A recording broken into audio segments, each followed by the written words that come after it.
Ako po si Miss Winnie at ito ang ating kwento. Ang tagal kong nagtiis sa mga kalokohan mo, Dexter. Pero ngayon lalaban na ako. Dapat lang siguro na isumbong kita sa asawa mo para naman malaman niyang mga kalokohan mo. Bakit mo naman gagawin yun? Hindi ako nagkulang sa pagbibigay sa'yo ng pera. Sobra pa nga ang binibigay ko sa iyong allowance eh. Pwes kulang na kulang yun. Paano na lang ang magiging anak natin? Pasalamat ka nga at nagawa ko pang wag habulin sa iyong obligasyon mo sa pinagbubuntis ko. Na okay lang sa akin ang ganitong sitwasyon. Pasensya na, Ivy. Hindi lang talaga ako makapaglabas ng pera ngayon.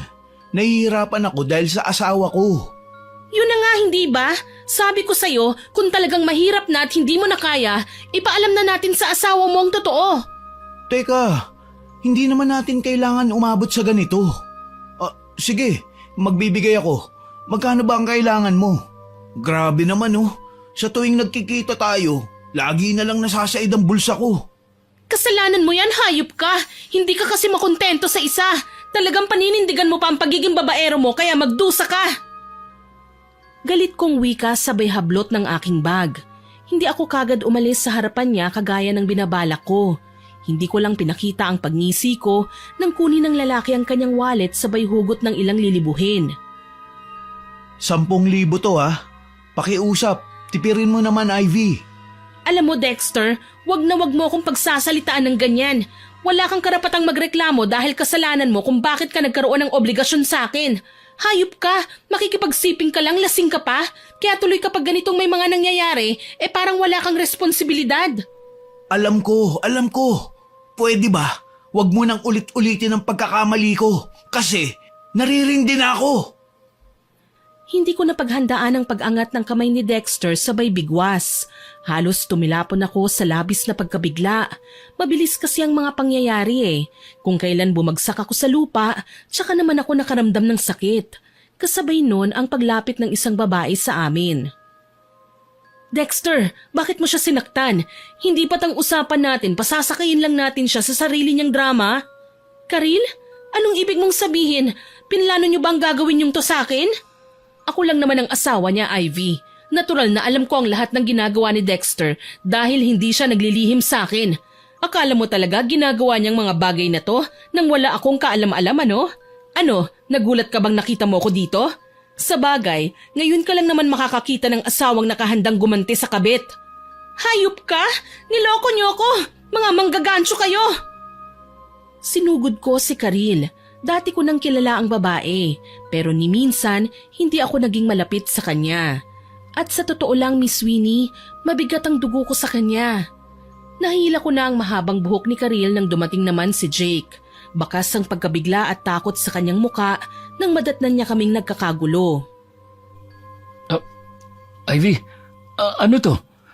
Karil, magkakilala kayo ni Dexter? Nagulat ka ba, Jake? Akala mo ba tayo lang ang naglolokohan, ganon? Ivy, anong ginawa nila sa'yo? Uy pare, magkakilala pala kayo? Ayos din no? Ano to? Coincidence ba to ha? Dexter, tumigil ka nga. Huwag kang aastang mabuti kang tao. Bakit kayo ba? Mababait? Mga scammer din naman kayo di ba? Sabihin mo Jake, oo, huwag ka nang tumanggi. Kilala kita. Magkano ang siningil mo sa asawa ko para sa hubad niyang katawan na ipagkakalat mo, ha? Mga hayop kayo! Galit na lumapit si Jake kay Dexter. Napasigaw kaming mga babae nang akala ko susuntukin niya ang lalaki. Kaso lang, dumating ang mga gwardyang marahil ipinatawag ng mga naiingayang guest ng nasabing inn na napuntahan namin kaya nahinto ang dalawa sa balak nilang pagsusuntukan. Galit kong nilapitan si Jake at hinila palayo. Panay na lamang ang hingi namin ng dispensa sa mga taong naroon. Nakakaagaw na rin kasi kami ng atensyon eh. Hindi ko na pinansin ang mga patutsyada nila Dexter at Karil na noon ay naiwan sa loob ng building. Nang makalabas kami, umiiyak na tinapon ko sa mukha ni Jake ang pera. Ano na namang drama to? Alam mo naman na may sakit ako, hindi ba? Ba't ayaw mo nang sakyan yung drama ko ngayon? Itigil na natin to, Jake. Wala akong ibang ginawa kundi ang sundin lamang ang instructions mo na magpapanggap akong buntis kahit ang totoo, wala naman talagang nangyari sa amin ni Dexter. Fake lang ang lahat. Naniloko ko lang siya. Kapag nagkikita kami at naglalasing siya, pinapainom ko lang siya ng pampatulog. Kaya siya bumabagsak sa tuwing nagsisiping kami. Kung tutuusin, hindi ko na to dapat ginagawa eh. Nakakainis lang kasi nagmahal ako ng isang scammer na kagaya mo. Buliyaw ko sa kanya sabay talikod. Hindi ko na hinintay na magsalita pa si Jake dahil sobrang bigat na ng dibdib ko. Gusto ko lang magwala at maglupasay hanggang sa mapagod at makalimot. At the end of the day, uuwi pa rin naman ako sa kanya, Miss Winnie. Kasi nga mahal ko siya at si Jake lang ang buhay ko. Paano nga ba kami humantong sa ganito? Ako po si Ivy, 36 years old sa kasalukuyan. Ang kwentong ibabahagi ko ay nangyari noong ako'y 26 pa lamang, isang dekada na rin ang nakararaan. Taga-probinsya ako, Miss Winnie. Kagaya ng tipikal na mga probinsyana, nagdesisyon akong iwanan ng pamilya ko sa bukid para makipagsapalaran sa syudad. Mailap ang pera at trabaho sa amin, kaya naman kahit kasambahay, papasukin ko, kumita lang at makapagpadala ng panggastos sa pamilya. Dito na kami nagkakilala ni Jake. Madalas nga akong batiin kapag nagkakasalubong kami sa daan. Nag-aaral siya sa college nang magkalapit ang mga loob namin. Scholar siya sa university na pinapasukan niya. Isa naman akong high school graduate na swerteng nakapasok sa isang BPO company. Kahit naman mahirap lang kami, kaya kong makipagtagisan ng talino sa mga kapwa ko empleyado. Lalo na sa mga Inglesero at Inglesera kong mga kasamahan. Oo nga pala, baka kasi magtaka sila kung bakit nakapagtapos ako ng high school kahit mahirap lang kami. Ang totoo niyan, wala pong gaanong gastos ang mag-aaral sa probinsya. Baon lang at pambili ng projects ang kailangan ihanap noon ng pera sa pag-aaral. Oo nga pala, sa paradahan ng sasakyan kami nagkakilala ni Jake. Umuulan noon at puno na ang waiting shed. Medyo basa na ako nang hayaan niya akong sumilong sa dala niyang payong. Hi, miss. Hindi ba't ikaw yung tenant sa kabilang kwarto na inuupahan ko? Pasensya na, hindi kasi kita matandaan eh. Ako yung nasa kulay brown na pinto. Ah, yung pintong walang pintura. Oo, napansin nga kita. Ikaw yung palaging nangungulit ng extension sa landlady para sa bayad mo sa upa. Aray, ang tindi mo naman makaalala. Ako nga pala si Jake.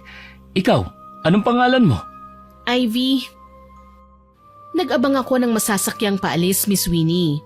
Night shift kasi ako, kaya hindi ako pwedeng malate. Pero kinulit ako ng kinulit ni Jake. Tuloy ang balak niyang magpunta sa university, hindi nangyari.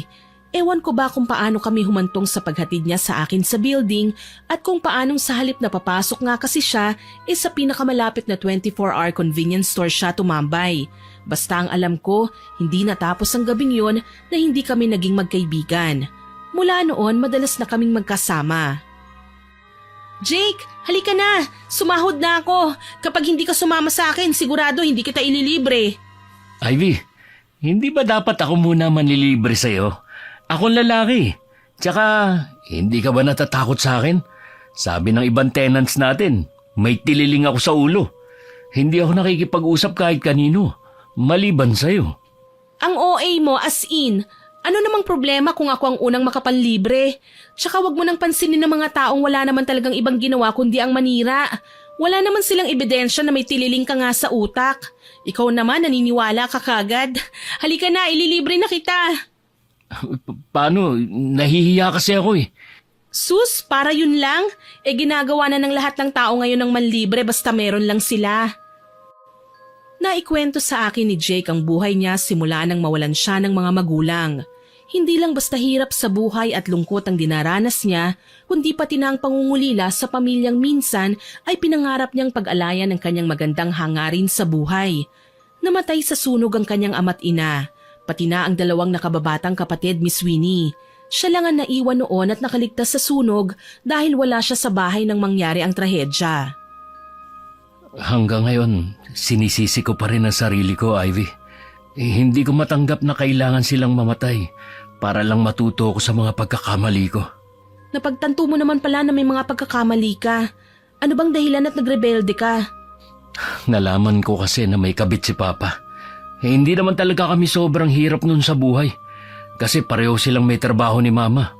Kaso lang, nadiskubre namin na binabawasan pala ni Papa ang ipon niya. Tapos binibigay sa babae niya. Ang saklap naman. Kaya nga nagrebelde ako. Madalas akong umuwi ng late. Hindi na ako sumasabay sa kanila sa pagkain. Hindi ko na pinapaalam kung saan ako nagpupunta. Nagloko si Daddy, oo.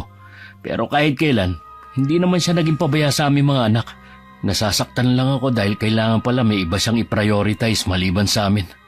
Tapos may anak pa ang babae. Almost 30 years niyang tinago sa amin. Ano? Totoo ba yan? Kung ganun, may kapatid ka pala sa labas? Malungkot na tumango si Jake. Lantaran niyang inamin sa akin na ang babaeng naging kabit ng papa niya ay ang unang girlfriend ng ama niya noong teenager pa sila. Hindi nagkatuluyan ng dalawa dahil sa kani-kanilang mga magulang pero may nangyari raw sa kanila at nagbunga. Ayon pa kay Jake, matanda ang anak ng kabit ng papa niya sa kanya ng 1 taon. Ang masakit, alam to ni Mama. Pero pinagtatakpan niya ang papa ko. Ang gusto ko lang naman, magkausap kami lahat. Magkalinawan. Umalis ako ng gabing yun nang hindi man lang sila kinakausap dahil pareho silang nagmamatigas. Sa simpleng pagkakamali ko na nag-iwan ako ng nakacharge na cellphone sa kwarto, yun pa naging mitya ng kapahamakan ng pamilya ko. Hindi mo naman kasalanan yun, Jake. Huwag mong sisihin ang sarili mo sa lahat ng nangyari. Alam naman natin ang totoo eh. Tsaka sigurado ako napatawad ka na nila ngayon. Malabong mangyari yun, Ivy. Alam kong kahit kailan, hindi na nila ako mapapatawad. Habang buhay kong dadali ng pagsisisi sa nangyari sa kanila. Para naman sa piniling pamilya ng papa ko, malas lang nila. Hindi sa piling nila na matay ang ama ko. At hindi pa ako tapos sa kanila. Gagante ako sa paraang gusto ko. Jake, may nakapagsabi na ba sa'yo na masamang gumanti sa kapwa mo? Oo, pero pakiramdam ko, hindi talaga ako matatahimik hanggat hindi ko nagaganti ang pamilya ko eh. Nanggigigil ako sa kanila, lalo na sa ginawa nilang pag-agaw sa papa ko. Alam kong sinasabi mo lang yan ngayon, pero malalagpasan mo rin ang lahat ng pinagdaanan mo ngayon, Jake. Magtiwala ka lang, mabuti ang Panginoon. Kahit kailan, hindi niya gugustuhin na magdusa sa mahabang panahon ng mga anak niya. Pakiramdam ko kailangan kong sabihin kay Jake ang mga bagay na yon, Miss Winnie. Ramdam ko ang bigat ng kanyang dinadala. Tsaka kahit sino man ang malagay sa sitwasyon niya, talagang sisisihin ang sarili. Hindi naman tayo ginawa ng may kapal para likas na maging masama. Minsan masakit lang talagang aminin, nagiging masama tayo dahil sa mga rason na mahirap ipaliwanag. Sa mga pangyayaring nagmistulang dagok sa ating mga buhay. Pero hindi ko akalaing ang simpleng pagbibigay ko ng payo sa kanya ang naging tulay para magkamabutihan kami. Niligawan ako ni Jake. Hindi na rin naman ako nag-inarte kahit na isa akong dalagang probinsyana. Alam kong ang kagaya ni Jake ang magbibigay sa akin ng kaligayahan na hindi ko mahahanap sa ibang tao. Mahal mo ba talaga ako, Ivy? Ayoko pa namang tumanggap ng hindi bilang sagot. Ibibigay ko ba sa iyong matamis kong oo? Eh kung hindi? Hindi mo lang alam kung gaano mo ako pinasaya, Ivy. Salamat. Mahal na mahal kita. Mahal na mahal din kita. Naging maayos naman ang relasyon namin ni Jake. Marami kaming pinagdaanan hanggang sa isang araw na pagpasyahan na naming magsama sa iisang bubong. Maayos talaga ang lahat, Miss Winnie. Hanggang sa isang araw, tila ba pinaulanan kami ng malas. Natanggal ako sa trabaho, si Jake naman binagsak ng professor at natanggal din sa scholarship. Napilitan kaming maghanap ng trabaho pero sadyang hindi na nga talaga kami sinuwerte. Naging tambay kami sa loob ng mga ilang buwan. Nabuhay kami sa pamamagitan ng konti kong ipon. Si Jake naman pa-sideline-sideline sa mga palengke para sa pagkakarga. Isang araw, umuwi si Jake galing sa trabaho, pagod at malungkot. Sinalubong ko ang binata, kinumusta at dinulutan ng tubig. Jake, ayos ka lang ba? Anong nangyari? Mukhang pagod ka.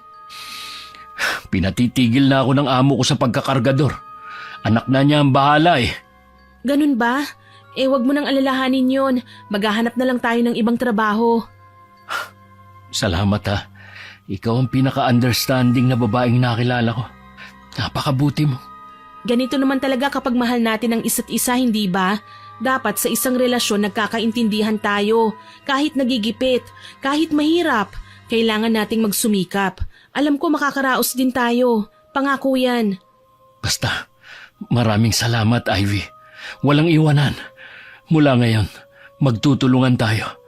Magsasabihan ng problema. Ano pa nga ba? Oo naman. Pinili naming maging masaya sa kabila ng hirap na aming dinaranas. Kaso nga lang, may pagkakataong naiisip ko, masahol pa kami sa pinagsukluban ng langit at lupa. Nagkasakit ako at naging malala ang kondisyon. Ano ba kasi nararamdaman mo, Ivy? Sige na, hayaan mo na akong daling ka sa ospital. Huwag na, Jake. Wala din naman tayong pera eh. Hayaan mo na, paracetamol lang ang katapat nito. Paracetamol? Namumutla ka na nga at nagsusuka. Paano mo nasasabing gamot lang ang kailangan mo? Halika na, pumunta na tayo sa ospital. Bakit ba kasi kailangan pa ako magkalagnat ng ganito eh? Hayaan mo, ako na ang bahala. Gagaling ka. Dinala niya ako sa ospital kahit wala kaming kapera-pera. Ayaw pa sana akong asikasuhin ng mga nurse doon pero nagawa niya akong ipakiusap. Mabuti na lang, nakilala ni Jake ang doktor na tumingin sa akin. Asawa raw pala ang babae ng dati niyang professor.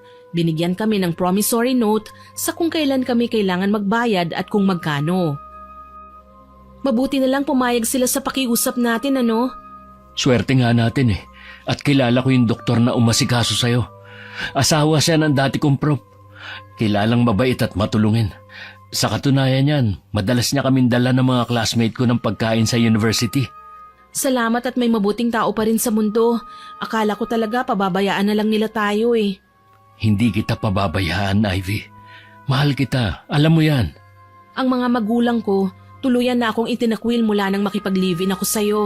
Kaya ayoko nang umuwi sa amin. Siguradong ipagtatabuyan lang din nila ako kapag nagpasya akong umuwi doon. Hindi rin naman ako papayag na umuwi ka. Dahil mahal na mahal kita. Dito lang tayo, okay? Susolusyonan natin ang problemang ito na magkasama. Salamat, Jake. Pinasaya mo ko, alam mo ba? Pinatunayan mo na mahal mo talaga ako. Tuluyan akong gumaling, pero nabaon naman kami sa utang. Halos araw at gabi nang nagtatrabaho si Jake. Namamasada siya ng tricycle sa umaga, nagtitinda naman ng balot sa gabi. Kung minsan, inaatake ko ng nerbiyos kapag madaling araw na siyang nakakauwi. Ako naman, kinailangan kong tumulong sa kanya. Naniningil na rin kasi ang landlady namin para sa upa ng bahay. Halos 3 buwan na kaming hindi nakakabayad at nagagalit na siya. Isang araw, naglalakad-lakad ako sa eskinita nang mamataan ko si Jake na papasok sa isang mumurahing bar. Nakaparada ang kanyang tricycle sa gilid kaya kinakabahan ako. Buong akala ko talaga may kasama siyang babae sa loob. Akala ko lantaran na niya akong niloloko. Pero nagkamali ako. Napag-alaman kong may kinakausap na bakla si Jake. Binibigyan siya ng trabaho. Pero hindi yun basta-basta. Nalaman ko kasi kagad ang tungkol doon nang makauwi siya sa bahay. Kailangan ko ng malaki-laking racket, Ivy. Hindi tayo pwedeng mabaon sa utang. Basta, hayaan mo na lang ako, okay? Pangako, hindi naman ako mapapahamak Mag-iingat ako. Ano ba kasi ang gagawin mong trabaho? Sabihin mo na sa akin. Sasabihin ko sa'yo. Pero huwag ka magagalit, ha? Oo, hindi ako magagalit. Ayoko lang kasi na nangangapa tayo sa dilim eh. Hindi basta trabaho yung binigay sa akin ng kaibigan kong bakla Ivy, tinuruan niya akong dumiskarte sa mga mayayaman na nagwawaldas lang ng kanilang pera. Ano? Ibig sabihin, balak mong mang-scam? Wala akong choice Gipit tayo ngayon. Baka paalisin na tayo ng landlady natin at saka may maintenance ka na kailangang inumin. Ayoko naman na tipirin mo ang gamot mo. Hindi ka pwede magkasakit ulit, Ivy. Nasasaktan ako sa tuwing nakikita kita nakaratay sa kama. Pero baka ikapahamak mo naman ang mga gagawin mo. Huwag ka mag-alala. Kaya ko naman ang sarili ko Hindi ako mapapahamak. Pangako. Tumango na lamang ako matapos ang pag-uusap naming yun ni Jake.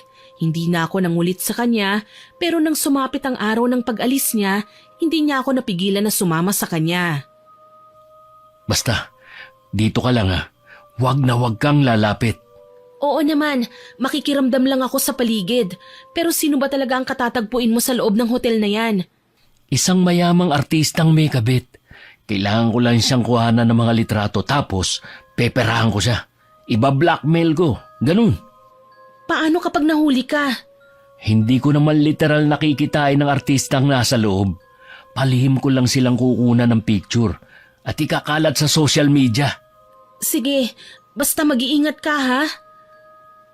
Tumango si Jake at humalik sa pisngi ko. Pumasok kaagad siya sa loob habang ako naman nanatili sa coffee shop habang nagkakape. Kinakabahan ako sa gagawin ni Jake pero alam ko naman na mabilis lang siya at babalik din kaagad. Maya-maya nga lang dumating kaagad si Jake. Halos hilahin niya ako palabas ng coffee shop at kaagad kaming sumakay ng jeep. Tatawa-tawa siya habang pinapakita niya sa akin ang mga nakuha niyang litrato. Diyos ko, ang laswa naman yan. Teka, kilala ko ang babaeng yan ah.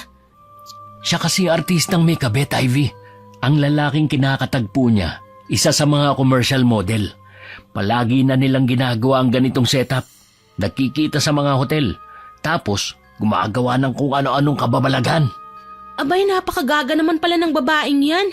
Diyos ko, sa pagkakaalam ko, mahal na mahal siya ng kanyang asawa. Bakit kailangan niyang maghanap ng kabit? Sabi ko naman kasi sa'yo, ang mga mayayaman, sa sobrang pagkabord, kung ano-ano na lang naiisip gawin. Winawaldas lang yung pera nila para lang matuwa at magpapansin. Grabe naman pala sila, no? Sa isang litrato ba, magkano mo pababayaran yan? 100,000 piso. Sigurado, tiba-tiba tayo rito. Kinakabahan man sa mga gagawin ni Jake, lihim naman akong na-excite. Ito ang unang pagkakataon na magkakapera kami ng malaki. Ang masaklap nga lang, sa panloloko pa talaga namin nakuha. Pero ipinaliwanag naman sa akin ni Jake na ang mga taong lolokohin niya ay ang mga taong walang ibang ginawa kundi ang magwaldas ng pera. Kaya bakit nga naman niya sasayangin ang pagkakataon na maambunan ng grasyang sinasayang lang naman ng iba? Ivy, sa wakas, magkakapera na tayo. Kumagat ang lintik na artista sa patibong ko. Sabi niya, magbabayad siya kahit magkano. Basta wag kong ikakalat ang mga litrato niya. Maganda yan, Jake. Sa wakas, makakapagbagong buhay na tayo. Ano sabi mo, Ivy? Kakasimula pa lang natin. Magbabagong buhay na kagad. Hindi pa pwedeng i-enjoy muna natin ang mga bagay na meron tayo ngayon? Pero Jake, Magpakasaya na muna tayo ngayon, okay? Kumalma ka. Dahil magiging mabuti na ang buhay natin mula ngayon. ano? Ibig mong sabihin may kasunod pa ang gagawin mo? Ano pa nga ba? Magpapakayaman muna tayo, Ivy. Ganito, bayaran ko ng buong utang natin para sa upa ng kwarto sa landlady. Pero aalis na tayo dito. Lilipat tayo sa kondo. Gagawin natin ang lahat. Maging sosyal lang ang buhay natin. Sigurado ka ba dito, Jake? Kinakabahan kasi ko eh. Baka mamaya matinding karma din ang abutin natin. Sus! Hindi ako naniniwala sa karma. At saka kailangan nating mabuhay. Hindi tayo pwedeng tumunganga na lang. Alam mo naman kung gaano tayo inaapi ng mga taong nakakakilala sa atin. Lalo na ang babaeng sumira sa magandang pagsasamahan ng mga magulang ko. Ngayon, kapag mayaman na tayo, babalikan ko sila. Alam kong hindi ako sang-ayon sa mga sinabi ni Jake ni Sweeney. Natatakot ako sa pwedeng maging resulta ng kayabangan niya. Oo, pakiramdam ko nagyayabang na siya ngayon eh. Porke kumikita na siya ng malaki, tingin niya hindi na mauubos ang perang yon. Akala niya wala na ring karmang babalik sa kanya. Isang araw, nabalitaan kong nagpakamatay ang artistang pinagkaperahan ni Jake. Hindi na kinaya ang matinding kahihiyan dahil sa ginawa ng aking kasintahan. Kita mo, kapag hindi na kinaya ang pagsubok, nagpapakamatay ka agad. Ang hihina talaga ng mga tao ngayon. Samantalang tayo, lumuha man ang dugo, kailangan lumaban. Alam mo naman siguro na mali ang ginagawa mo. Itigil na natin to, Jake. Hindi ayoko. Mas masaya ako kapag nakikita ko silang nahihirapan. Dapat lang sa mga manloloko ang ginagawa nila. Ginagantihan sila sa kaparehong paraan. Ano bang nangyayari sa'yo? Bakit? Hindi mo ba nagugustuhan ang ginawa ko? Ito na ang pagkakataon ko para gumanti sa kanila. Gago ka ba? Hindi naman silang talagang may kasalanan sa'yo eh. Yung kabit lang ng papa mo. Kahit na. Lahat na manloloko kapag sinaktan ko, parang nakakaganti na rin ako sa mismo mga taong sumira ng buhay ko. Singhal niya. Tila ba naging ibang tao si Jake ng mga sandaling yon. Para bang hindi ko na siya kilala. May mga pagkakataon nga sa gabi na nagwawala si Jake at nagsasalitang mag-isa. Daig pa niyang may mental disorder. Kaya naman inobserbahan ko ang lahat ng kanyang mga kinikilos. Habang tumatagal, napapansin ko nang may mali kay Jake. Nang minsang lagnatin siya, dinala ko ang lalaki sa ospital. Habang ginagamot siya ng doktor at walang malay, palihim ko siyang pinatignan sa isang psychiatrist. Nalaman kong may mga records pala siya na galing sa nasabing doktor ilang taon na ang nakararaan. Nang magkamalay si Jake, kinumpronta ko siya. Bakit hindi mo sinabi sa akin ang kondisyon mo? Anong kondisyon? May antisocial personality disorder ka, Jake. Paano mo naman nalaman ang bagay na yan? Ang psychiatrist na nilapitan ko, doktor mo na pala noon pa. Marami siyang ipinaliwanag sa akin tungkol sa ASPD mo na nakuha mo mula sa mga naranasan mo noon sa pamilya mo. Paliwanag ko sa kanya. Ayon sa doktor na nakausap ko, ang ASPD ay isang uri ng personality disorder kung saan ang isang tao ay merong pattern ng pag-uugali na hindi nagpapahalaga ng karapatan ng iba at madalas na nakikitungo sa mga tao sa isang mapanlamang at agresibong paraan. Isa itong kondisyon na pwedeng may kakaibang sanhi, kabilang ng biological, psychological at sociological na mga kadahilanan. Ang isang taong may ASPD ay makikitaan ng sintomas kagaya ng hindi pagpapahalaga sa karapatan ng iba, paggamit ng panlalamang o pandaraya sa iba, kawalan ng empatiya, agresibo, marahas at hindi pagiging responsable sa mga gawa. Bakit kailangan mo halongkatin ang tungkol sa nakaraan ko? Girlfriend lang kita, Ivy. Wala akong sinabi sa'yo na pwede mo nang alamin lahat ng sikreto ko. Concerned lang ako sa iyo, Jake. Hindi ko gustong makita ka sa ganitong sitwasyon. Nahihirapan ako. Ano? Ako may sakit pero ikaw pa nahihirapan? Saka bakit ba ako nandito? Malis na tayo. Kailangan kong makaalis sa ospital na to. Nasasakal ako. Huwag ka namang ganyan, Jake. Hindi ko na kasi alam ang gagawin ko kanina eh. Basta umalis na tayo. Kailangan kong makalayo sa lugar na to. Dito dinala sila mama at papa, pati na ang kapatid ko. Sunog ang buong katawan nila. At hindi ko mapapatawad ang mga taong naging dahilan sa pagkasira ng pamilya ko. Wala akong nagawa kundi ang sundin ng mga sinabi sa akin ni Jake. Iniuwi ko siya sa kondo. Hindi niya ako kinibo ng mga ilang araw. Pero nang tuluyan na nga siyang gumaling, kinausap niya ako tungkol sa susunod naming plano. May bago na naman siyang prospect na biktima. Hintakot akong umangal dahil hindi ko makakalimutan ang naging itsura ng kawawang babae. Huwag na, Jake. Sa tingin ko tama nang nagawa natin. Huwag nating dagdagan pa. Ayokong balang araw mas lalong dumoble ang singil sa atin ng pagkakataon. Ayoko. Mahal mo naman ako, hindi ba, Ivy? Pangako, matapos lang to. Magpapakasal na tayo. Magpapakasal? Tayo? Oo, tayong dalawa. Yun naman ang gusto mo, hindi ba? Gusto mo. Yun ang malinaw na sinabi sa akin ni Jake. Ako lang ang may gusto. Gagawin lang niya na pakasalan ako para sumunod ako sa gusto niya. Nasaktan ako pero hindi ako nagkomento, Miss Winnie. Pakiramdam ko kasi pumait ang lasa ng bibig ko. Kaya naman malungkot na lamang akong sumang-ayon sa gusto niya. Ang masaklap lang, hindi na basta nobya ang tingin niya sa akin eh. Ginagamit na rin niya ako para makadagdag sa kikitain naming halaga. Dito ko nakilala si Dexter, Miss Winnie. Ang plano namin ni Jake, lalapitan ko ang binata, kakaibiganin, aakitin. Kunwari makikipagsiping ako sa kanya. Pero lalasingin ko muna siya para hindi niya mahalata na peke ang gagawin kong pakikipag-sex sa kanya. Actually, binigyan ako ni Jake ng love doll para hindi mahalata ng sino mang makakagamit nito na hindi naman talaga tao ang kanyang kasiping. Umangal ako nung una, Miss Winnie. Sinabi ko kay Jake na kahibangan ang gusto niyang mangyari. Nababaliw ka na ba, Jake? Talagang ipagagawa mo sa akin ang bagay na ito? Ivy, kailangan natin magpayaman. Hindi tayo mabubuhay na matiwasay kung salat tayo sa pera. Pero Jake, alam mong hindi ako sanay sa ganito. Alam ko. At hindi kita isasabak sa laban nang hindi ka handa. Nagulat ako nang isandal ako ni Jake sa dingding. Hinawakan niya ang magkabila kong kamay. Tinangka kong manlaban pero tila ba napapaso ako sa init ng mga halik niya. May pagsuyo, puno ng pag-iingat. Hindi ko matukoy kung ginagamit niya lang ang kahinaan ko dahil mahal ko siya o tinuturuan na niya ako kung paano gagawin ng tama ang gusto niyang mangyari. Basta ang alam ko, nakalimot na kami ng tuluyan at hinayaan kong samahan siya sa tuktok ng kaligayahan. Si Jake ang nakauna sa pagkababae ko, Miss Winnie.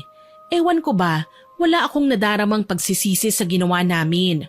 Siguro marupok lang talaga ako dahil hinayaan ko siyang unahin namin ng siping kesa sa kasal. Pero napagtanto kong hindi naman niya talaga ako kailanman inalok na makipag-isang dibdib siya sa akin.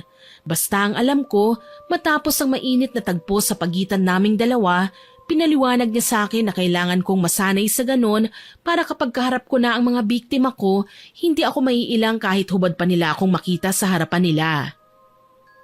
Nakakasama ka ng loob, Jake. Oh, bakit naman? Talagang hahayaan mo kong gawin ang bagay na ito? Hindi ka magsiselos?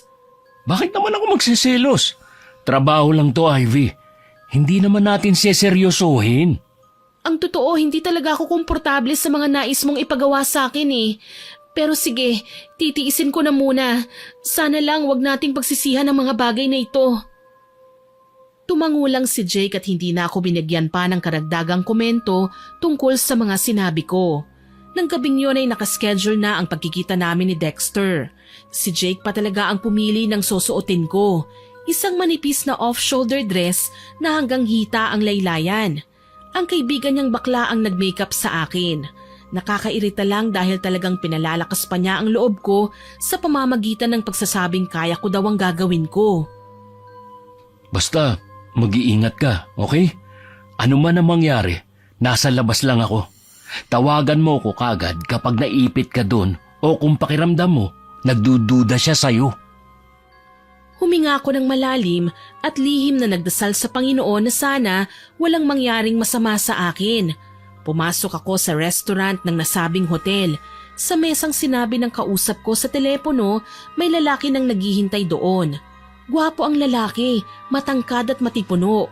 Nang humarap siya sa akin, isang naaaliw ng ngiti ang iginawad niya sa akin. Ikaw ba si Dexter? Hindi ko alam na kay ganda mo pala sa personal. Hindi naman. Halika, maupo muna tayo at umorder. Masarap ang mga pagkain nila rito. Talaga ba? Madalas ka siguro dito. Every weekend lang. Busy kasi ako sa trabaho eh. Ayos yan. Ano bang trabaho mo? Interview ka agad? Hindi ka naman siguro reporter, no? Hindi naman. Paano? Kumain na muna tayo. Blind date lang talaga ang simula ng pagkakakilala namin ni Dexter. Ayon na rin sa plano ni Jake. Sa una naming pagkikita, balak ko lang muna siyang kaibiganin, kilalanin. Habang tumatagal, nagkakalapit na rin ang loob namin ni Dexter. Hanggang sa naging close friend ko na siya. Ilang beses na rin kaming nagkikita. Nagsasampay ako noon ng mga nilabhan kong damit nang mag-ring ang aking cellphone. Sino yan? Si Dexter. Ha? Ganun ba? Uy, di sagutin mo. Jake. Pagkakataon nang lumalapit sa'yo, Ivy. Ayaw mo pa rin? Sige na, sagutin mo na. Sairin mo ang bulsa ng hayop na lalaking yan. Wala akong nagawa kundi ang sundin ng mga sinabi ni Jake. Sinagot ko ang telepono at kinausap si Dexter. Dexter, napatawag ka. Kailangan ko ng kausap eh. Pwede ka ba? Oo naman. Sige, magkita tayo sa hotel. Sa lugar kung saan tayo unang nagkakilala. 7:00 ng gabi ah. Okay lang ba? Darating ako, Dexter. Nagpasalamat sa akin si Dexter at pinutol na ang tawag. Hinarap naman ako ni Jake, nagniningning ang mga mata sa pananabik. Siguradong malaki makukuha mong pera, Ivy. Kilalang galante si Dexter sa mga babaeng mapupusuan niya. Kailangan mong galingan. Paano ka nakakasiguro na may mangyayaring milagro mamaya? Lalaki ako, Ivy. Alam ko ang trip ng mga kagaya ni Dexter. Kaya huwag ka na magtaka kung gusto ka niya makita ngayon. Dapat ba akong matakot? Baka dahil sa pagsunod ko sa'yo mapahamak ako. Hindi mangyayari yun. Pangako. Sige na. Maganda ka na. Hahatid kita sa pupuntahan mo. Kabado man, Nagbihis ako at nagpakita kay Dexter. Ang muli naming pagkikita, mas mainit kesa sa nauna. Hinalikan niya ako sa pisngi na animo may pagkakaintindihan na kami. Pero sa totoo lang, naiilang ako dahil may ibang lalaking nakahawak sa akin. May ibang lalaking pilit na gustong maging intimate sa akin. Mabuti naman at maaga kang dumating. Makakarami din tayo. Makakarami ng ano? Nang makakain. May naiisip ka pa bang ibang gagawin natin? Ha? Wala naman. Napapansin ko, lutang ka. Ayos ka lang ba? Oo naman. Ayos lang ako. Huwag kang mag-alala. Pasensya na kung medyo hindi ko napagtutuunan ng pansin ang mga sinabi mo ha. May iniisip lang talaga kasi ko eh. Oo nga pala, bakit mo naman naisipang makipagkita sa akin? Kailangan ko lang ng kausap. Namimiss ko kasi ang matalik kong kaibigan eh. Talaga ba? Nasaan ang kaibigan mo? Patay na. Pinili niyang kitlin ang sarili niyang buhay dahil sa tindi ng pinagdaraan ng kahihiyan. Ikinuwento ni Dexter ang tungkol sa kaibigan niyang di umano ay binlockmail ng isang hindi nakikilalang lalaki. Nagkaroon daw ng kabit ang babae at sa hindi nila malaman na kadahilanan ay nakuhanan ng masiselang litrato na hindi daw dapat ipagkalat sa media. Na-depress daw ang kaibigan niya dahil hiniwalayan ng asawa. Nawala ng maraming projects at marami ng nanira. Yun ang nagtulak sa babae para tapusin na ang buhay niya. Napalunok ako nang makilala ko ang babaeng tinutukoy ni Dexter. Siya ang unang babaeng niloko ni Jake. Hindi tuloy ako mapakali sa buong durasyon ng pag-uusap namin. Nakukonsensya ako dahil alam ko ang tunay na nangyari sa kaibigan niya. Napansin yata ng binata ang pagkabalisa ko dahil muli siyang napabaling sa akin. May problema ka ba, Ivy? Wala. Okay lang ako. Pasensya na. Mukhang pagod ka. Ano nga pala ang trabaho mo? Ilang beses na kitang nakakasama sa pamamasyal pero hindi mo pa rin sinasabi kung anong pinagkakaabalahan mo sa buhay. Isa akong call center agent. Yun, tama. Sa isang BPO company ako nagtatrabaho. Mga ilang years na rin.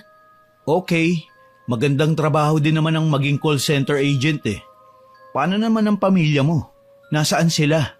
Nag-iisa na lang ako sa buhay eh. Mahina akong wika. Kabaliktaran no ng malakas na pagkabog ng dibdib ko. Hindi ako sanay na magsinungaling eh. Pero sabi ni Jake, kailangan kong humabi ng mga kasinungalingan para protektahan ang tunay kong katauhan. Pati nga ang apelyido ko nung una kaming nagkakilala ay pinalitan ko eh. Kahit gusto kong mabilaukan sa mga pinagsasasabi ko, pinili ko na lang magpakatatag. Hinawakan ni Dexter ang kamay ko. Halika, may kwarto ako na pinareserve para sa ating dalawa. Baka gusto mong matulog. Okay. Kabado kong wika. Marahil, ito na ang sinasabi ni Jake, kaya naman sumunod ako kay Dexter. Hindi naman ako natatakot dahil dala ko ang drugs na balak kong ipalaklak kay Dexter mamaya. Kailangan lang na normal ang mga galaw ko para naman wag siyang magduda sa akin. Pagdating ko sa kwarto, nakapikit ako nang bumulaga sa akin ang malamig na hangin mula sa aircon. Bigla akong na-relax, pero kumislap ang mga mata ko nang mamataan ng wine na nasa mesa. Ikaw na muna rito maliligo lang ako. Sige. Siguro naman di ka patulog paglabas ko Or baka gusto mong mag-shower muna bago matulog. Pwede kang sumabay sa akin. Naku, wag na Dexter. Mauna ka na lang. Okay lang talaga ako. Sige, ikaw ang bahala. Pumasok na nga sa loob ng banyo si Dexter. Nang marinig ko na ang paglagaslas ng tubig sa loob, nanginginig na tinawagan ko si Jake. Ano? Kailangan ko ng tulong mo. Ano ba nangyari? Nasa banyo na si Dexter. Anong gagawin ko? Uy, durugin mo na yung drugs. Tapos, ihalo mo sa iinumin niyang wine. Huwag kang pahalata. Siguruhin mo na mauubos niya yung wine. Ilang segundo lang ang hihintayin mo at epekto na yun. Magiging high na siya sa droga at hindi malalaman ang gagawin mo. Maya-maya lang din, makakatulog na ang biktima mo. Tumango ako at sinunod kagad ang lahat ng sinabi niya. Sinadya kong mag 2 shots muna, tsaka ko hinaluan ng gamot ang kanyang wine. Saktong medyo nawawala ng nervyos ko nang lumabas si Dexter. nakatapis na at matalim na ang tingin sa akin. Gusto mo bang mag-shower? Mamaya na, inumin mo muna to oh. Nakakadalawang shots na nga ako eh. Mabilis ka rin palang tumagay ah. Nasarapan kasi ako sa wine, hindi pa kasi ako nakakatikim nito. Ganun ba? Kung ganyan naman palang mahilig ka sa wine, di magpapahatid pa tayo ng maraming ganyan dito sa kwarto. Ang bait mo naman. Prangkahan na to, Ivy. Hindi ako mabait at nakikipagkaibigan lang ako dahil may kailangan ako sa'yo. Hindi naman ako tutol eh. Alam ko kung anong ibig mong sabihin. Sana din, alam mong hindi ako pumapayag ng libre lang. Ngumisi si Dexter. Naglabas ng iilang lilibuhin sa kanyang pitaka. 30 milyan para sa'yo. Kung ganon, uminom na muna tayo. Sinunod ni Dexter ang sinabi ko. Inisang lagok lang niya ang wine na hinaluan ko ng drugs. Ilang sandali pa, sumasayaw na si Dexter sa sobrang tuwa. Hinahalikan niya ang unan at buong akala nga ay ako. Sinamantala ko ang pagkakataon. Tinawagan ko si Jake at sinabi sa kanya na lulong na si Dexter sa droga. Ilang sandali pa, may kumatok sa pinto. Nang pagbuksan ko yun, si Jake na. Hinanap niya sa akin ang artificial na bagay at pinalabas ako ng kwarto. Naririnig ko na umuungol si Dexter kaya naman sinubukan kong sumilip. Ang sunod na tagpo ay hindi ko na masikmura, Miss Winnie. Nakita ko si Jake na tinatanggal ang tuwalyang nakatapis kay Dexter. Pagkatapos, kinuha niya ang sex doll at mineneobra yon sa pagkalalaki ni Dexter. Hindi ko alam kung anong dapat kong maging reaksyon. Hindi ko akalaing magagawa ni Jake ang maging malaswa para lang sa pera. Tahimik akong pumasok at hindi na siya nilingon. Kinuha ko ang 30 mil at sinilid ko sa aking bag. Si Jake naman, iniayos ang higa ni Dexter nang makaraos ng lalaki at makatulog. Walang kibo pa niyang pinigaan ng peking dugo ang kama para daw mas makonsensya si Dexter sa pakikipag-sex sa kanya. Nang makalabas na nga kami ng hotel, kaagad ko siyang sinikmatan. Magtapat ka nga sa akin, Jake. Bakla ka ba? Ako? Bakla? Bakit mo naman naitanong yan? Liligawan ba kita kung bakla ako, ha? Nagawa mong gumawa ng malaswang bagay kasama ang lalaking yun. Oo, ano ngayon? Gusto natin magkapera, hindi ba? Tapos mag-iinarte ka pa. Hindi ako nag-iinarte. Gusto ko lang malaman ang totoo. Nagulat na lang ako nang basta akong hinila ni Jake at nanggigigil na pumara ng jeep. Hindi siya kumibo hanggang sa dumating kami sa kondo. Napasigaw ako nang inihagis niya ako sa kama tsaka siya marahas na naghubad ng damit. Hintakot ako napaatras at napatingin sa kanya. Anong gagawin mo, Jake? Natatakot ako. Ano man ang nasa isipan mo, wag mo nang ituloy, please. Sinabi mong bakla ako, hindi ba? Kaya't bakit kita pakikinggan? Kailangan kong patunayan sa'yo na hindi ako bakla. Jake, wag! Mabilis lang to, Ivy. Pangako. Jake, maawa ka naman! Napaiyak na lang ako nang magawa ni Jake na punitin ang aking suot na bestida. Tumilapo ng botones kung saan-saan. Marahas niya akong hinalikan. Wala akong nagawa kundi ang umiyak at magmakaawa. Pero naging bingi si Jake sa mga pakiusap ko. Muli, may nangyari sa amin na alam kong dapat sana namin ginagawa kung kasal na kami. Pero ano pa bang magagawa ko? Kahit nasasaktan ako sa mga ginawa ni Jake, mahal ko pa rin siya. Tulala kong binalot ng kumot ang aking kahubdan nang bumangon si Jake at walang anumang nagsuot ng pantalon. Sa susunod, huwag mo nang pagdududahan ang pagkalalaki ko. Hindi mo lang alam kung ano mga binibintang mo sa akin. Sorry, pasensya na. Hindi ako galit, Ivy. Pero sana, huwag mo na akong iinsultuhin. Alam mo namang lahat ng ginagawa ko para sa'yo. Paanong naging para sa akin? Hindi ko naman ginusto na humantong tayo sa ganito Ang maging manloloko. Ayoko nga ng ganito kung tutuusin Kasi sobra ng pagtitiis ko. Wala ka na magagawa, Ivy. Alam mong ako lang ang uuwian mo. Sige, sabihin na natin na pagod ka na gusto mo na akong iwan. Pero saan ka pupunta? Sa akin pa rin, hindi ba? Wala ka na magagawa. Akin ka lang. Mahal kita, Jake, pero hindi ko lang matanggap na kailangan nating gawin ang mga bagay na to. Ang manloko. Alam kong masama ang ginagawa mo pero naiinis ako sa'yo dahil hindi ko matanggihan ang lahat ng gusto mo. Huwag mo nang dugtungan pa ang sasabihin mo. Alam ko kung anong ginagawa ko. Umiyak na lang ako nang umiyak nang iwanan ako ni Jake sa kwarto.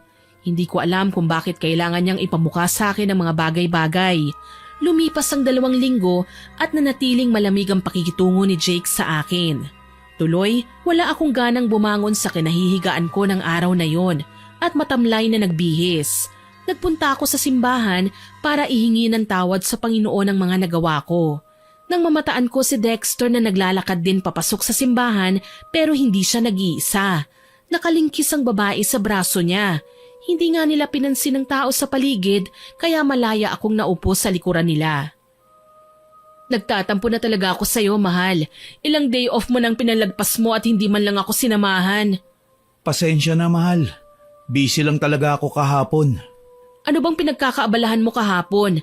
Ang sabi ng kaibigan ko, may kasama ka raw sa hotel at nag-dinner pa kayo. Client ko lang yun, mahal. Huwag ka nga magpapaniwala dyan sa kaibigan mo. Alam mo naman na ikaw lang ang babae sa buhay ko eh. Kaya nga kita pinakasalan, hindi ba? Tatandaan mo, Dexter, oras na malaman kong may babae ka, kukulamin ko siya. Napalunok ako nang marinig ang sinabi ng babae. Hindi ko alam na naging malikot na pala ang kinauupuan ko na hindi sinadyang ikinalingon ng dalawa sa harapan. Mukhang hindi man lang nagulat si Dexter nang makita ko, Miss Winnie. Pati nga ang babaeng kasama niya, parang naaliw pa sa akin kaya naman sinubukan ko sanang magkunwaring hindi siya kilala. Kaso una pa niya akong binati. Ivy? Hindi ko alam na nandito ka pala. Oo, magsisimba kasi ko eh. Maghuhugas ka ba ng mga kasalanan? Pagpasensya mo ng asawa ko Mapagbiro lang talaga siya. Hindi ko alam na may asawa ka pala, Dexter. Os? Mahal, baka naman binata ang pagpapakilala mo sa kanya. Anyway, miss, ako si Karil, ang asawa ni Dexter. Ikaw, kaano-ano ka niya? Katrabaho, kakilala o kaibigan? Kakilala lang, Karil. Ako nga pala si Ivy. Kinamayan pa ako ni Karil na animo aliw na aliw siya sa akin.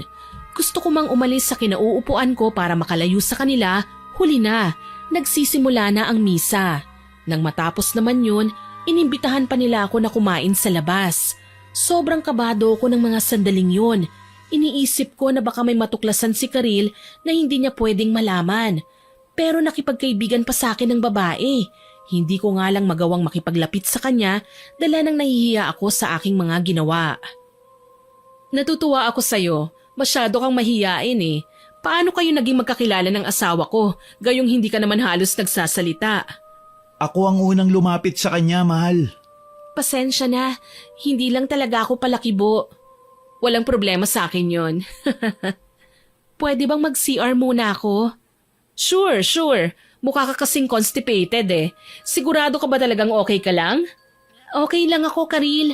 Medyo hindi lang talaga ako sanay na may mga kasabay kumain sa labas. Kawawa ka naman pala. Hindi ka ba sinasamahan ng boyfriend mo? Kibit-balikat lang ang sinagot ko sa kanya tsaka magalang na umalis. Sa ladies room ako dumiretso dahil tila ba sasabog ng dibdib ko sa labis na kaba. Saglit kong inayos ang sarili ko at nagpa siyang lumabas na. Hindi ko inaasahan na aabangan pala ako ni Dexter sa labas ng CR. Ivy, mag-usap tayo. Sinungaling ka, Dexter. Akala ko binata ka. Hindi pala. Hindi yan ang gusto kong pag-usapan natin, kundi ang tungkol sa nangyari sa atin. Alam kong ako ang nakauna sa'yo dahil nag-iwan ka naman siya sa kama sa hotel room natin. Pero wag na wag mong gagawin tong dahilan para guluhin kami ni Karil. Bakit ko naman gagawin yon? Alam ko kung saan ako lulugar, Dexter.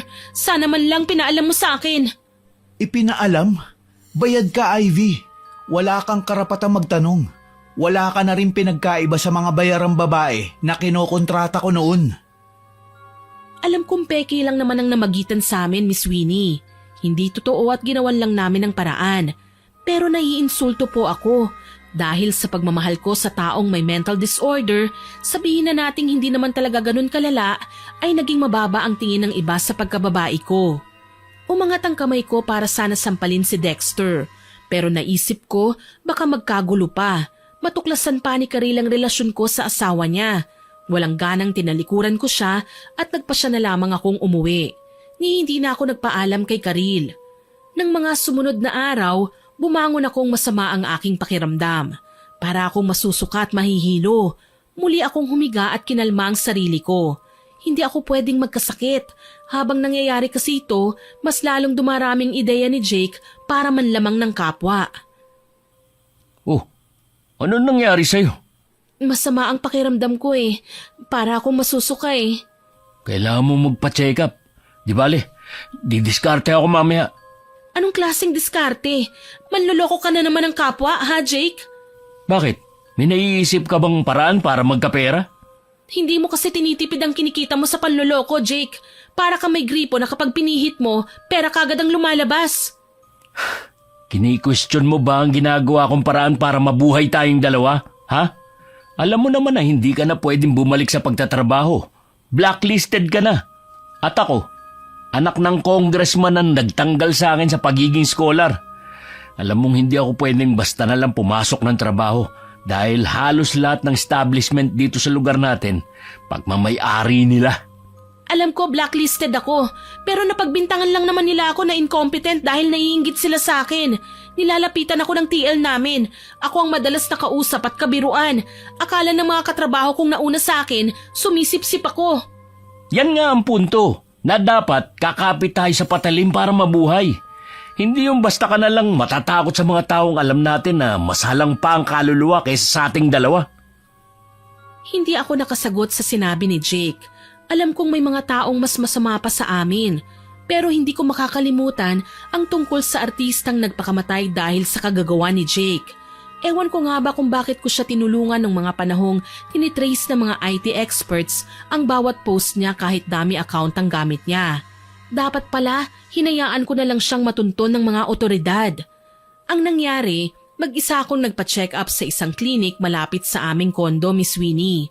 Nagulat ako dahil nirefer niya ako sa isang doktor na tumitingin ng mga buntis. Kinabahan ako, hindi naman siguro ako buntis. Kaso nang matapos ang pagsusuri ng doktor, isang "Congratulations Mrs. You're 2 weeks pregnant" ang binungad niya sa akin. Napaiyak ako sa CR ng nasabing klinik. Hindi ko akalaing magbubunga ang ilang beses na may nangyari sa amin ni Jake. Hindi pa ako handang maging ina at lalong hindi ko kayang ipagpatuloy ang ginagawa naming panloloko sa kapwa sa takot na mabalikan kami ng karma. Umuwi akong lutang at nadatnan si Jake sa harapan ng kondo. Mukhang hinihintay ako. Umalis ka nang hindi dala ang cellphone mo. Kanina pa ako nag-aalala sa'yo ah. Talaga? Nag-aalala ka sa akin? Girlfriend kita, Ivy. Hindi naman pwedeng basta na lang kitang hayaang umalis nang wala man lang abiso. Alam kong nagpa-check up ka. Pero akala ko isasama mo ako. Talaga bang may care ka sa akin? Bakit parang binubulong ng isipan ko na ayaw mo lang akong mawala kasi mababawasan ang income mo mula sa pang-i-scam? Hindi kita papatulan sa ngayon. Kailangan mo umalis at pinapatawag ka na naman ni Dexter. Ayoko na, Jake. Pwede ba hayaan mo na ako? Hindi pwede. Sayang ang kikitain mo kaya kailangan mo ihanda ang sarili mo at magkikita kayo. Boyfriend ba talaga kita? Porke alam mong mahal kita, inaabuso mo naman ang pagmamahal ko sa'yo. Para malaman mo, hindi na ako papayag sa kahit na anong gusto mo dahil buntis ako. Magiging tatay ka na, Jake. Hindi mo pwedeng idamay ang anak natin sa kalokohan mo. Ibang klaseng tuwa ang nakita ko sa mukha ni Jake nang marinig ang sinabi ko. Niyakap niya ako, hinalikan tsaka muling tinitigan. Kung talagang magiging tatay na ako, mas lalong kailangan mong magsumika para sa anak natin. Kailangan natin kumita ng malaking pera. Narinig mo ba yung sarili mo? Hayop ka, Jake. Talagang pati ang sanggol sa sinapupunan ko, gagamitin mo sa panluloko ng tao. Napakahayop mo! Huwag ka na mag-inarte. Hindi mo kasi ginagamit yung isip mo eh. Alam mo bang 2 weeks ago na, nung may pegging nangyari sa inyo ni Dexter, pwede mong gamitin ang sanggol na yan para perahan ng lalaking yun. Nanlalaki ang mga matang napatingin ako kay Jake. Napakasama niya, napaka-irresponsable, Miss Winnie. Hindi ko akalaing magagawa niyang mga bagay na ito sa sarili niyang dugo at laman.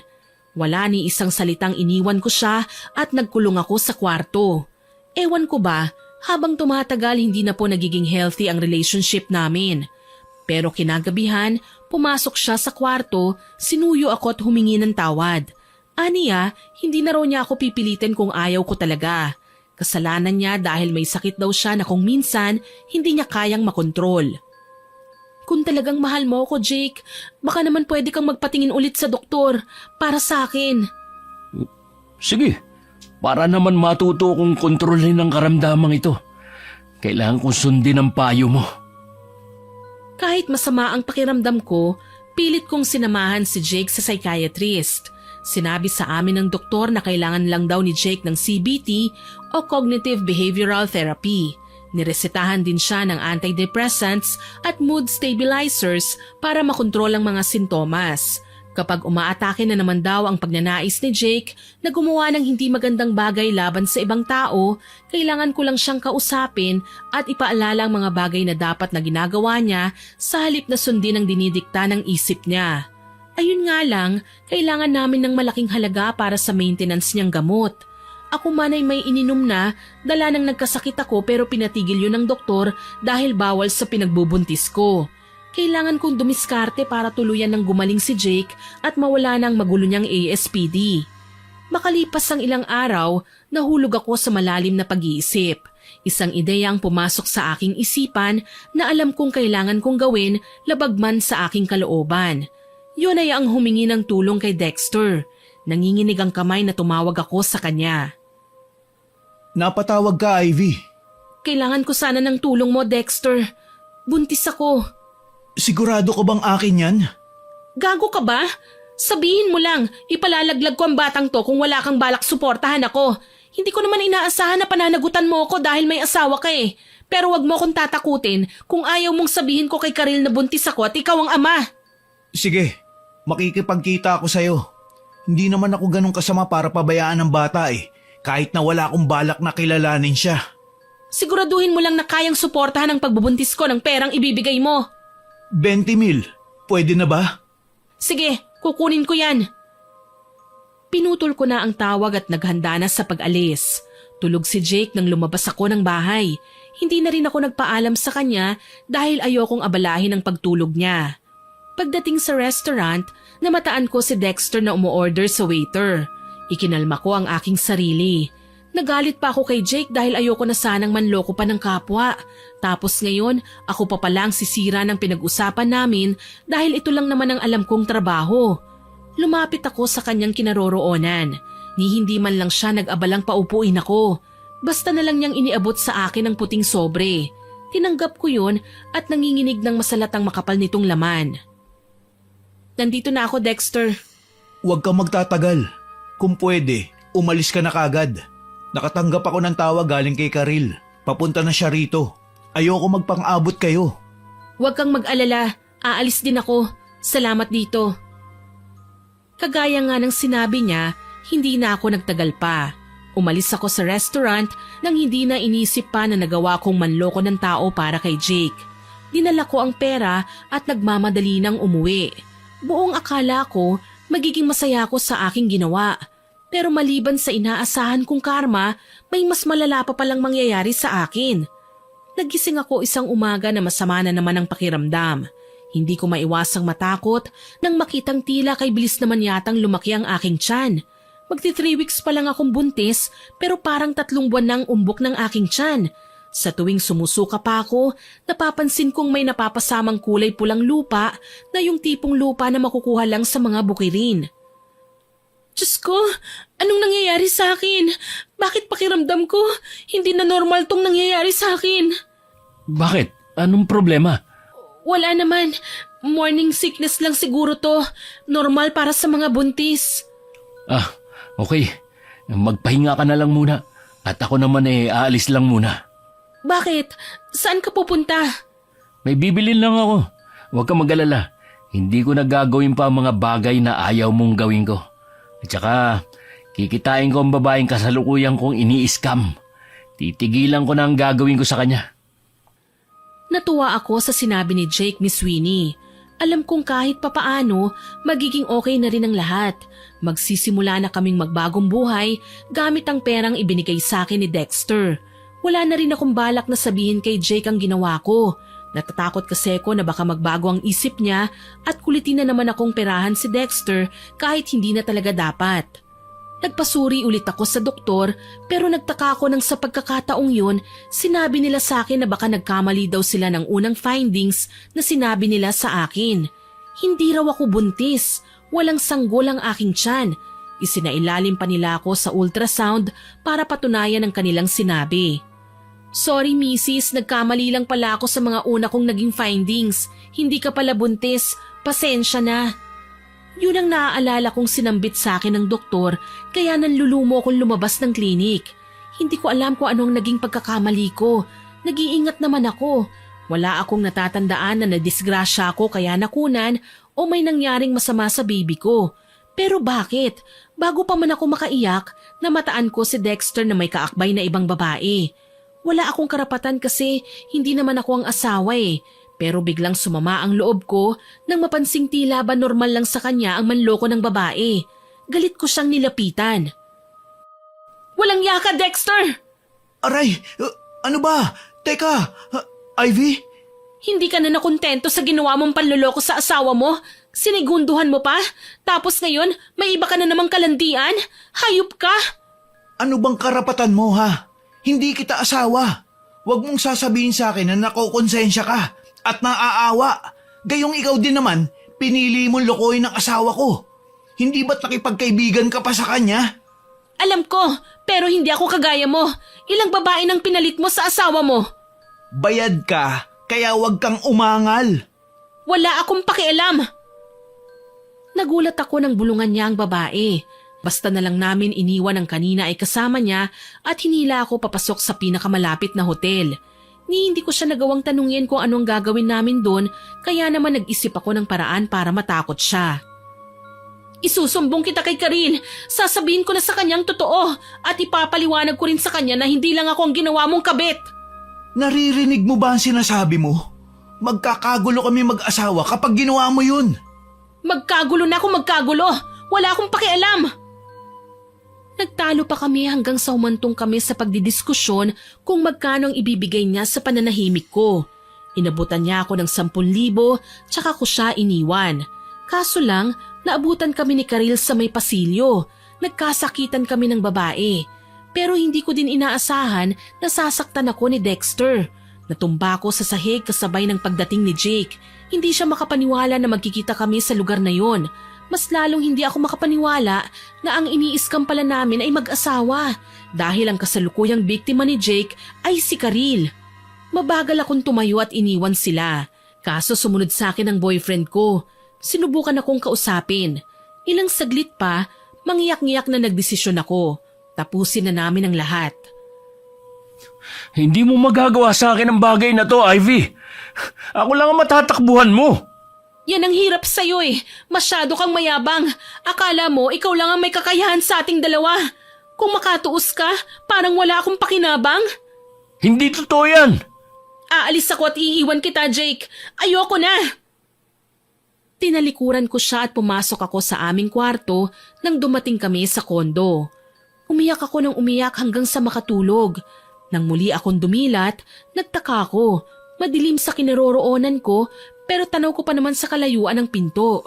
Nagpa siya akong lapitan yon para buksan. Nakita ko sa labas sina Dexter at Karil na nag-uusap. Seryoso ang dalawa pero ilang sandali pa, humahalakhak na sila. Sa tingin mo, naghihirap na ngayon sina Jake at Ivy, mahal? Oo, tama lang yung paraan ng pagganti ko sa ginawa nilang kalokohan. Hindi man lang nila inisip na sa panloloko nila may ibang taong nasasaktan. Hayaan mo, hindi ko papayagang gumaling ang dalawang magkasintahan hanggat hindi nila napagtatanto ang kanilang pagkakamali. Abay dapat lang. Anong akala nila? Libre lang ang manakit ng tao kahit mamatay pa ang mga inapi nila?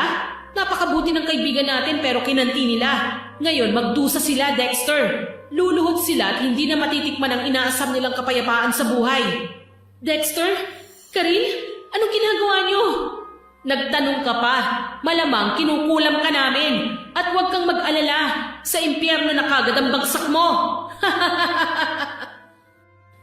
Nahindik ako nang makitang nag-angat ng dalawang manika ang mag-asawa. Ang hawak ni Dexter, manikang babae samantalang manikang lalaki naman ang hawak ni Karil. Sinubukan kong umatras pero nagulat ako nang lumitaw sa harapan ko si Jake na duguan ng katawan. Ang manika naman na hawak ni Dexter, panay ang ihip niya sa hangin sa puwitang bahagi nun na naging dahilan kung bakit lumobo ang tiyan ng manika. Napasigaw ako, kasabay ng ginagawa ni Dexter ay lumolobo din ang tiyan ko. Sinubukan kong ikalma ang sarili ko at isiping hindi totoo ang nakikita ko, kaso lang talagang lumalaki ang tiyan ko eh. Nagsisisigaw ako hanggang sa mapansing may nanampal sa aking pisngi. Kay bilis kong bumalikwas ng bangon, hingal na hingal at pawisan. Akala ko nga kung ano na ang nangyayari sa akin. Tumambad naman sa harapan ko ang nag-aalalang si Jake. Pinagmasdan ko siya mula ulo hanggang paa. Salamat naman wala siyang sugat. Salamat sa Panginoon walang nangyaring masama sa'yo. Ano ba kasi nangyayari sa'yo? Alam mo, nagising ako dahil sa mga ungol mo. Nang silipin kita dito sa kwarto, nakita ko nananaginip ka. Sina Dexter at Karil, hindi sila ordinaryong tao. Mga mangkukulam sila, Jake. Ano? Parang imposible naman yata yung sinasabi mo. Hindi ako pwedeng magkamali. Totoo ang sinasabi ko. Sina Karil may hawak silang manika sa panaginip ko. Tinutusok ng karayom at pinaghihiwa ng blade. Ivy, wala kang dapat na ipag-alala. Ang panaginip, hindi lahat totoo. May mga panaginip na kabaliktaran ang ibig sabihin. Malay natin, sa katotohanan pala, sila ang kinukulam dahil kagaya natin, mukhang naloko din nila tayo. Tumango ako pero hindi magawang mawala ng pagkabahala sa puso ko. Lalo na nang nadiskubre namin na talagang lumaki ang tiyan ko. Ang masaklap pa, ng araw na yun, mas bumibilis ang paglaki nito na animo may buhay. Ano ba kasing kinain mo? At hindi naman lumiliit ang tiyan mo, Ivy. Nag-aalala na ako sa'yo ah. Kailangan na yata kitang dalhin sa ospital. Hindi doktor ang kailangan ko, albularyo. Nako, wala akong alam na ganun. Saka saan naman tayo maghahanap ng albularyo? Maawa ka, Jake. Nagsisimula ng kumirot ang tiyan ko. Maawa ka, please. Oo na, magtatanong ako sa mga kakilala ko. Tumango ako at hinayaang umalis si Jake. Naiwan ako sa kwarto at pinipilit na sanang bumangon para magbanyo nang magring ang cellphone. Nahihirapan mang kumilos, pinilit kong abutin ang aking telepono at sinagot ang tawag na hindi tinitignan ng caller ID. Hello? Sino to? Nakulam ka lang, hindi mo na ako kilala? Ikaw ba talagang may gawa nito, Karil? Pakiusap, alisin mo na to. Baka kasi mamatay na ako. Natatakot ka palang mamatay? Akala ko ba okay lang sa'yo maging kabit ng asawa ko? Alam ko nagkamali ako, pero sana naman patawarin mo ako, Karil. Nagipit lang ako, kailangan lang namin ng pera. Tama, nagipit nga kayo, pero wala kayong ideya sa mga nagawa nyo. Hindi nyo alam na may kaibigan akong nagpakamatay dahil sa kagagawan nyo. Napaiyak ako nang maalala ang tungkol sa artistang nagbigti dahil sa labis na kahihiyan. Alam ko na ngayon kung bakit pinagplanuhan din kaming saktan ng mag-asawa at yun ay dahil sa nagawa din namin sa kaibigan nila. Inalala ko ang aking panaginip. Manika ang ginamit ng mag-asawa para saktan kami. Hinimas ko ang aking tiyan at biglang sumikip ang aking dibdib. Panginoon, kinakarma na ba ako? Ito na ba ang kapalit ng mga kasalanan ko? Hindi ko na kayang tiisin ang sakit. Sana po ay ligtas niyo ako. Ivy! Ivy! Bakit, Jake? Ano bang nangyayari sa'yo? Tulungan mo ako. May lumabas na nana sa binti ko. Mas lalong lumakas ang iyak ko nang makitang namimilipit sa sakit si Jake nang pumasok sa bahay. Nagulat ako dahil namamaga ang mga braso at binti niya at parang namamanas. Kahit hirap sa pagkilos, pinilit kong makalapit sa kanya. Panay ang mura ni Jake at nagtatanong kung nabati ba kami. Hindi ko naman magawang ipaliwanag sa kanya na totoo kaming kinulam. Wala pa ito kanina. Paanong nandito na ito ngayon? Hindi ko alam. Nang lumabas ako ng bahay, biglang lumaki ang mga braso at binti ko. Baka naman may tinapakan ka. Hindi ka kasi nag-iingat eh. Kung makapagsalita ka naman, parang hindi ako lumabas para hanapan ka ng gamot. Nag-aalala lang naman ako sa'yo eh. Siguro, dala ng sobrang sakit ng aming mga nararamdaman, kaya kami nawalan ng malay. Nang magising nga ako ay nagulat ako nang kalmado na si Jake at kausap sina Dexter at Karil. Wala nang namamaga sa braso at binti ni Jake. Gayun din sa akin. Pero makirot pa rin ang balat ko na animo na unat. Gusto kong matakot nang mapansing may gumagalaw na kung ano sa loob ng tiyan ko. Anong ginagawa niyo rito? Hindi ka ba masaya na nandito kami? Kami na niloko nyo at pinirahan? Alam nyo, sa totoo lang, gusto kong bugbugin ang boyfriend mo sa ginawa niyang kabastusan sa akin. Akala mo siguro hindi ko alam ang kalokohan nyo, no? May CCTV ang kwartong nirentahan natin nang una mo kong nilasing at drinoga. Pero... Huwag ka mag-alala. Wala akong balak maghabol tungkol sa bagay na yun. Pero ang kasintahan mo, kailangan niya managot sa ginawa niya sa kaibigan ko. Kahit papano, pwede naman namin siyang kasuhan. Tinulak niyang kaibigan namin na mag-suicide dahil sa pambablackmail niya. Putya naman, huwag mo sabihing maniniwala ka sa kanila, Ivy. Mahal kita, Jake, pero gusto kong gumaling at hindi ako makatulog dahil nakukonsensya din ako. Kaya harapin mo ang consequence ng ginawa mo. Mahina akong sambit at dahan-dahang pumatak ang luha sa mga mata ko. Kita ko sa mukha ni Jake ang matinding galit na walang maikukumpara. Ni hindi niya ako kinubo nang tumawag si Karil ng pulis at puntahan kami sa bahay. Ilang araw na palang nakararaan nang maisyuhan si Jake ng warrant of arrest. Kinuha nila si Jake at dinala sa presinto. Hiwalay na tayo, Ivy. Wala ka ng halaga sa akin. Traidor ka. Nanloko ka din naman ah. Napilitan lang ako dahil sa tindi ng pagmamahal ko sa'yo. Napilitan? Talaga? Ayos ka din naman ano. Nagsama tayo sa iisang bubong. Magkakilala na tayo ng lubusan na totoong nagmamahalan. Pero sa isang pagganti, nagawa mo pa akong lokohin. Natakot ka sa kulam nila? Kaya nagawa mo ko saktan? Hayop ka! Ikaw ang hayop, Jake! Ikaw! Shh! Tama na. Dexter, samahan mo na muna ang mga pulis sa presinto. Sige, ako nang bahala sa kriminal na si Jake. Mamaya, susunduin kita. Naiwan naman si Karil at nakita kong may inilabas siyang langis na nasa botelya sa kanyang bag. Umakto siyang gagamutin ako. Papatayin mo na ba ako? Ang totoo, naiinis ako sa'yo kasi nagawa mo talagang magpalandi sa asawa ko, Ivy. Pero pinaimbestigahan kita, pinasubaybayan ng ilang araw, kaya nalaman kong hindi mo gustong gawin ang mga bagay na pinagagawa sa'yo ni Jake. Pero sa huli, nagawa kong pagkapirahan ng asawa mo kasi nagipit ako. Wala akong matakbuhan ng mga panahong kailangan ko ng pera eh. Mali ang ginawa mong pagkonsinti sa kasintahan mo. Hindi ko alam kung bakit ka nagtitiis sa lalaking yun. Hindi ka naman mahal. May sakit lang si Jake pero mahal niya ako. Aling sakit ba? Yung mental disorder niya? Alam mo, kalokohan lang yan, Ivy. Hindi rason ng sakit na meron ng isang tao para umabuso sila ng kapwa. Dapat alam mo yon. Kung minsan hindi ko kasi siya kayang suwayin eh. Isipin ko palang na magmamatigas ako parang nasasaktan na ako. Ngayon, siguradong nagkasira na kami. Malamang hindi na niya nanaisin pang makipagbalikan sa akin. Ako ang may malinaw na rason kung bakit siya nakulong. Tinapik ni Karil ang aking balikat. Nagpatuloy siya sa pagpahid ng langis sa aking tiyan. Napansin kong kumakalma ang loob ng tiyan ko. Wala na ang kirot. Wala nang malikot. Wala na siyang sinabi pero alam ko nararamdaman niya ang kung anumang dinaramdam ko ngayon. Kinaumagahan, dumalaw ako sa presinto kung saan naroon si Jake. Ayaw niya akong kausapin. Galit na galit ang lalaki sa akin. Gustuhin ko man na lapitan siya, kitang-kita ko naman ang suklam sa kanyang mga mata. Ni ayaw niya akong pakinggan sakali mang may sabihin ako sa kanyang importante. Sa huli, pinili kong sapilitang lumapit sa kanyang selda at nagsalita. Nasasaktan akong makitang nakakulong ka dyan. Pero mas okay nang ganito kesa sa makita kitang nagkakasakit.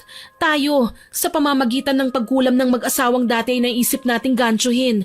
Pasalamat nga tayo Nagawa pa nilang patawarin ng mga kasalanan natin. Sigurado ka ba na pinatawad nila tayo? Mali ka, Ivy. Hindi nila tayo pinatawad. Kasi kinailangan pa nila akong ipakulong. Paano ang pagbubuntis mo? Ha? Paano? Sabi mo nga sa akin? Hindi ako buntis. Ang nangyari na yun ay bunga ng pagkulam nila Karil sa atin. Kaya tayo nagkasakit dahil ginagantihan nila tayo sa paraang hindi natin alam kung paano. Ang sabi mo, tuluyan ka nang kumampi sa kanila. Kahit ikaw, darating ang araw na tatraydorin din nila. Kaya huwag ka nang umasa na magagawa ka pa nilang kaibiganin pagkatapos ng ginawa mong to. Ipinagtabuyan ako ni Jake, Miss Winnie. Nasaktan ako sa ginawa niya. Pero bakit pa nga ba ako magtataka? Alam ko naman na kahit kailan, hindi na niya ako mapapatawad. Ako ang sumira sa relasyon namin. Ang rason dahil sa nakukonsensya ako. Dahil ayokong lumala ang kalagayan namin habang kinukulam kami. Ano pa nga ba ang magagawa ko? Kinausap ko si Karil makalipas ang ilang araw. Ayon sa kanila, wala akong karapatang magalit dahil sa nangyari kay Jake. Deserve daw ng lalaki ang makulong dahil sa pang-aabuso sa akin at sa iba pang taong kanyang niloko. Hindi ko naman ginustong magalit, Karil. Nasasaktan lang ako dahil kailangan kong traidorin ang taong mahal ko. Kung talagang mahal ka ni Jake, nakahanda siyang magbago para sa'yo. Pero sa nakikita ko, makasarili si Jake, Ivy. Kahit kailan, hindi kanya makikita bilang taong nagmamalasakit sa kanya. Anong gagawin ko? Alam kong may kasalanan pa ako sa'yo, pero inuuna mo pang solusyonan ng problema ko. Wala naman talagang nangyari sa inyo ng asawa ko kaya wala akong planong magtanim ng sama ng loob. Nagpapatawad nga ang Panginoon Ako pa kaya?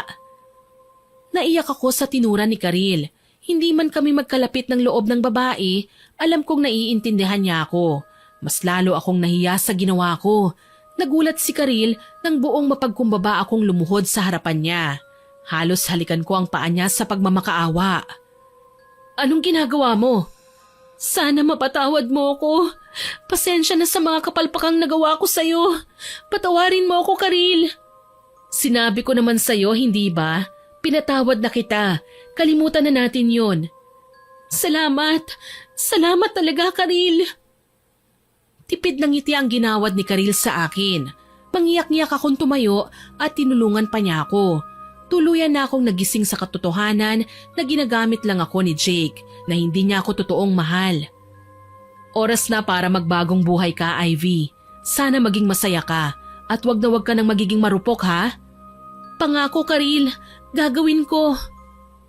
Sa labis kong tuwa, hindi na nila binawi ang perang binigay nila sa akin. Gamitin ko na lang daw sa pagbabagong buhay. Hindi ko na rin inaksaya pa ang panahon ko na balikan pa si Jake. Tama nang minsang naging isang masamang bangungot si Jake. Hindi ko na nakita si Jake mula noon. Huli kong balita sa kanya, nakalaya ng lalaki sa kulungan pero nalulong naman sa masamang bisyo, kaya isa siya sa mga nahuli. Huling naging pag-uusap naman namin nila Karil at Dexter ay noong pasakay na ako sa bus pauwi ng probinsya. Muli na kasi akong tinanggap ng aking pamilya at masaya ako dahil sa nangyari. Sa ngayon po may asawa na ako, Miss Winnie. Naging maayos na rin naman ang buhay ko at natutunan ko na rin pahalagahan ang aking sarili. Hindi ko na rin nakikita pa sina Dexter at Karil, Miss Winnie.